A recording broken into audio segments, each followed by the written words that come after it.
Right then, been a while since we've done one of these. Picked up a load of new cards since the last videos. A lot of the Angmar Awakens and Ringmaker cycle and Against the Shadow cycle.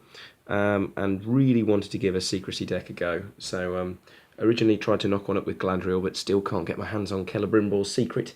So instead actually figured I quite like this alternative history where Merry and Pippin were captured by the Uruk-hai, but instead of the three hunters freeing them, Glorfindel freed them, and is sort of like on the journey to return them back. And for some reason, he's decided to go through Mirkwood. So I'm not going to focus, no pun intended, as this camera isn't in focus. I'm not going to focus too much on the actual fluff of the scenarios. Instead, it's almost going to be like my interpretation of why they're doing this. Obviously here, Glorfindel figures taking some little hobbits through Mirkwood. You know, they're small, they'll go unnoticed. It's a logic that worked in the books, so why not here? So search the encounter deck for a copy of the Forest Spider and a copy of the Forest Road, add them to the staging area, and then shuffle the encounter deck. So we've got those two encounter cards there. The Old Forest Road is a good old 1/3, and after you travel to the Forest Road, the first player may choose and ready one character he controls. So it's one of the most cuddly locations ever made. And then the Forest Spider, 25 engagement, 2 threat, 2 attack, 1 defense, 4 hit points. Forced after the Forest Spider engages the player, it gets +1 attack until the end of the round. And attack is going to be the weakness of this deck. Just on this first video, I'll just give a quick, because some people might not know these heroes. So little old Spirit Merry. I've been used to Tactics Merry, but this is a new chap to me. Only 6 starting threat, 2 will, 1 hit attack, 1 defense, 2 hit points, and after an enemy is revealed from the top of the encounter deck, exhaust Merry to reduce your threat by that enemy's threat. So that could be really powerful in a Secrecy deck because it allows you to stay in Secrecy. Good old Glorfindel of the Spirit, or sometimes known as Sporfindel. 5 starting threat, 3 will, 3 attack, 1 defense, 5 hit points. After Glorfindel exhausts to commit to a quest, raise your threat by 1. So Glorfindel is obviously doing all the heavy lifting here. And then Lord Pippin, one of my favourite characters, 6 threat, 2 will, 1 attack, 1 defense, 2 hit points. Each enemy in play gets +1 engagement cost for each Hobbit hero you control. And then after you engage an enemy with a higher engagement cost than your threat, draw a card. Of course, the real problem with this starting cycle is the goes the Necromancer's Reach, that does a damage to each exhausted character. Merry and Pippin, obviously with only 2 hit points, are very vulnerable. So first quest stage, Flies and Spiders, passage through Mirkwood. 1B, needs 8 progress, and that's it. Just some quote from The Hobbit, and that's not relevant to our quest, so forget it. Now this deck desperately needs to see Light of Valinor, so that Glorfindel can help out his 2 Hobbit buddies with the questing, because once they start taking wounds, they aren't going to be able to be risked for questing. As well, Fast Hitch is incredible, because it keeps the Hobbits safe. And we've got some pretty good allies in the deck as well, thanks to Secrecy. And then, Courage Awakens with a Leith Brooch will mean that I can have massive questing on the heroes for free, essentially, as long as my Secrecy is kept intact. So we'll see. Of course, I've got Risk Some Light, which is actually free to play, and will let me really tutor that encounter deck. Well, not tutor, but at least know what's coming and plan it out perfectly, which could be massive. So this deck can quest for a lot, but defense is its biggest weakness. So Hobbit Pipe, which is awesome because it's free. Elrond's Council, awesome because it's free. Boots from Eriador, amazing because it will keep the hobbits alive a little bit longer. Courage Awakened, this is probably not that oft-used card, so we'll actually have a look at this one. Cool art. 1 cost, action, choose a hero. That hero gets +2 will until the end of the phase. So 1 for 2, not bad. Then, if your threat is 20 or less, and this is the first time you've played a copy of Courage Awakened this round, return this card to your hand instead of discarding it. Amazing. The all-important Light of Valinor, and Protector of Lorien, which will mean that all future copies of Light of Valinor can be discarded to boost and gives that essential extra defense possibility. Right, so an incredible starting hand. Definitely won't be mulliganing that. Now the satisfying thing about this deck, let's set starting threat. Those two high threat hobbits of 6 each puts me to 12, plus Glorfindel's 5. Starting threat, my lowest ever playing this game, 17. So in theory, I have 3 turns of Secrecy, but obviously with Merry, I can extend that significantly if needs be. Right, so first turn, my lovely Team Covenant resource tokens. As well, I have to say a big thank you to Jack Brown for the organising the Lord of the Ring event. That means I got this beautiful playmat, which is just incredible. So that's a card to go with those resources. A second set of Boots of Eriador.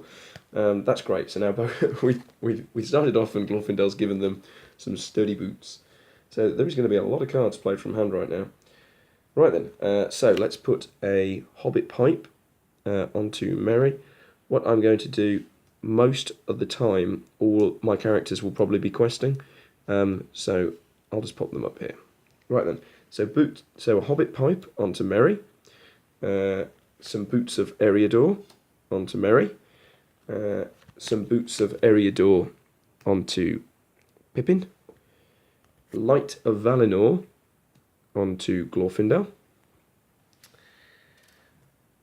Right, and then when we have Elrond's Council, we'll be able to draw some more cards as well. I'm tempted to play Protector of Lorien, just because otherwise that Forest Spider, not that I should need to engage it this round, but if something comes out with a bit more bite, no pun intended, then we're going to need a bit more colour. So I'm going to put a Protector of Lorien onto Glorfindel. So don't worry, we can go through Mirkwood because I am the Protector of the Lorien, and you both have boots.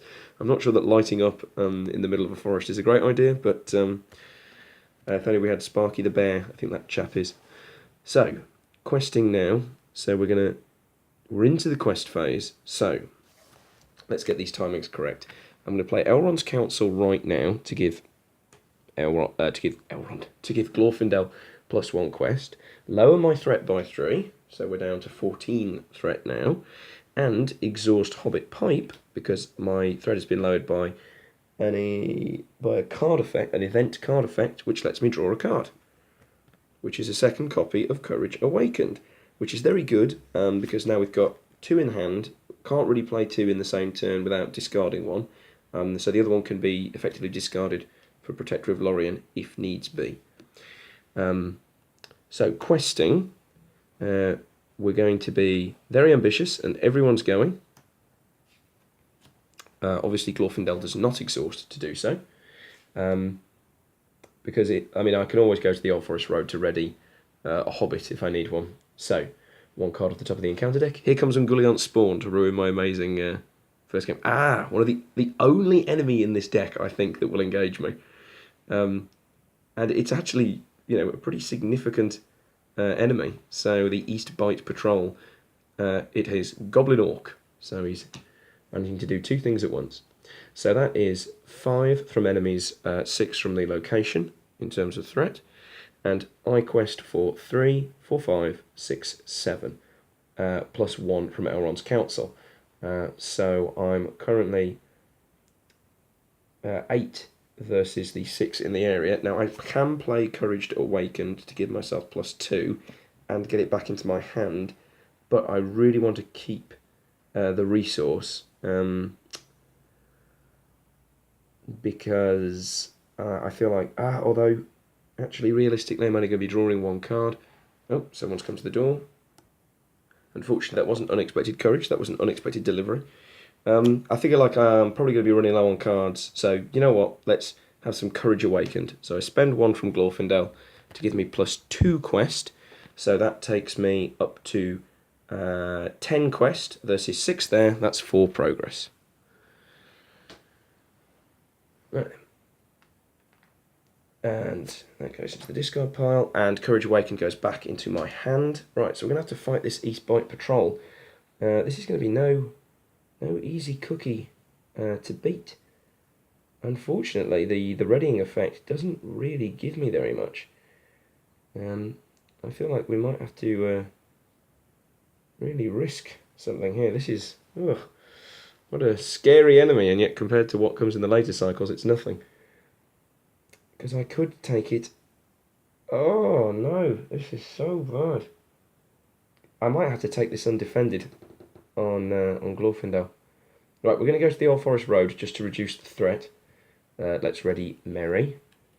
Oh my gosh. Because if I take it, if I defend it with Glorfindel, I've got no way to hit it back. And the wounds are going to start building up anyway, whereas if I take it undefended on Glorfindel, there's a chance I'll be alright. So, voluntarily engage the East Bite Patrol, which unfortunately doesn't give us a card because his engagement wasn't higher than our threat. So, undefended on Glorfindel. Oh no! Oh gosh, he's killed Glorfindel. Oh dear. So that's 6 damage, so Glorfindel's dead. And Merry can't hurt the enemy. Well, this should probably be a pretty brief playthrough now, but gosh darn it, we're going to play on and pray that we actually manage to get some success. So imagine being these poor little hobbits, man. Oh, don't worry, hobbits, I am the protector of Lorien, and I have the light of Valinor. And then he's dead. Right, so threat up by 1. Card. Don't worry, Bilbo Baggins has turned up. Oh dear. 2 resources. Oh dear, oh dear, oh dear. Right. I knew you shouldn't have lit that pipe. You attracted that enemy. Okay. So, can't play Bilbo Baggins. So that's basically that. Questing. Well, the East Bite Patrol is 1 wound off killing any hobbit that it hits. There's 2 threat in the area. Oh dear, I really don't see a way out of this. We won't quest, so nope. Encounter deck is jumping off at me. Oh, the Hummer Horns, how pleasant. So that's once, that's 3, so we gain 3 threat. Right, then the East Bite Patrol. Neither of the hobbits are strong enough to hit it back and kill them. So I'm going to put the East Bite Patrol. Go on, Merry. You lit your pipe. You defend. So Merry defends. No threat. But 3 against 1 defense is 2 wounds. So without his wee boots, he wouldn't be doing anything. I probably should have quested with one of the hobbits anyway, because they couldn't. They can't hit the thing back. Threat up by 1. We're almost out of secrecy range now. A silver lamp. How helpful. Attached to a spirit help. That would have been really, really, really, really helpful to know that Glorfindel couldn't be undefended. Well, there's really no there's really no saving grace here. We are just carrying on for the sake of it. So Bilbo Baggins comes into play. Oh, help me! I've been trapped in these woods for years. I get to search my deck for my other hobbit pipe, which is right at the bottom. May as well play it on Pippin. Don't worry, boys. Here's a pipe. But it's the pipe that got us in trouble in the first place. Seeing Bilbo Baggins as my only ally has been painful. But you know, this is the I suppose the reality of the deck. I wonder what am I actually looking at in terms of allies in this deck. Let me just check, just to see how affronted I should feel that Bilbo Baggins is the only person who's turned up to help this group. Of my 50 cards, 19 are allies, so I suppose I shouldn't overly complain. Right, well Bilbo, you can take a smack in the face. The hobbits aren't strong enough to beat the East Bite Patrol to death, unfortunately. So I can't really afford to go questing, because we need to do something. So, do you know what? Let's just bite the bullet and let's see what the encounter deck says. It's a Dorgaldar Beastmaster. So that's 5 threat, which takes me up to 24. We're now at a secrecy range. Right, the East Bite Patrol on Bilbo Baggins. No threat, no shadow, but he hacks Bilbo Baggins to pieces. Merry and Pippin leap on his back and manage to do a single wound. Threat up by 1. Resource for each. It's a West Road Traveller. More ally fodder. No, I mean, it really is over here. So, let's play the West Road Traveller. No, I can't. I can't even afford to because I only have one hero. There's nothing to play. Well, whatever happens here, we're dead because that forest spider is going to engage. So it's over. The hobbits are hacked to pieces. But let's say they continue to cower and they don't quest. Some Dogaldar orcs. Jeez. So that is 7 threats, taking me up to 32. When your deck can't beat Passage Through Mirkwood, you know you've built a good one. Which means this engages, and we're all hacked to pieces. Well, there we go. Let's scoop and try again, I think.